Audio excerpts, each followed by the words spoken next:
Hola, Hola, hola. Somos Aldo Vega, Y Rodrigo Jara. creadores de El Blog del Decorador, un estudio de diseño de interiores donde decoramos casas que se ven de revista, pero a precios de retail. Todo empezó cuando Aldo creó un blog, algo que estaba muy de moda en los años 2000. Fue todo un éxito, así que inventé a Rodrigo a crear conmigo el estudio de diseño.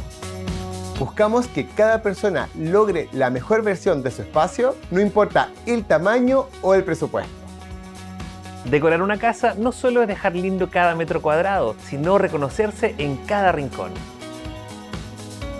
En este curso de doméstica aprenderás a decorar tu casa con estilo, de manera económica y rápida, sin necesidad de una remodelación total.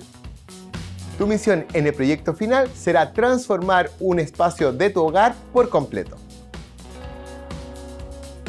Vamos a empezar analizando los diferentes tipos de espacio de acuerdo con su funcionalidad. Después seleccionaremos un espacio de ejemplo para analizar y daremos técnicas de observación.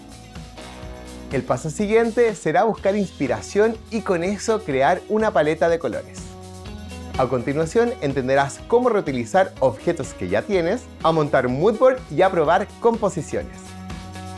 Llevaremos nuestro proyecto a una escala real para visualizarlo utilizando SketchUp. Además, te enseñaremos a hacer un presupuesto, a establecer el cronograma y cotizar todo lo que falta.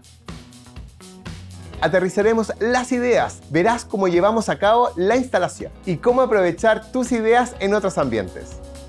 Al terminar el curso, serás capaz de planear y conducir transformaciones en tu hogar con armonía, creatividad y dentro de tus posibilidades económicas. Para tomar este curso no son necesarios conocimientos previos, solo acceso a Pinterest y bajar la app gratuita de SketchUp. El curso es ideal para todos aquellos que quieran reenamorarse de sus casas. De desastrosas a fabulosas. Ven a descubrir cómo transformar tus espacios de manera económica.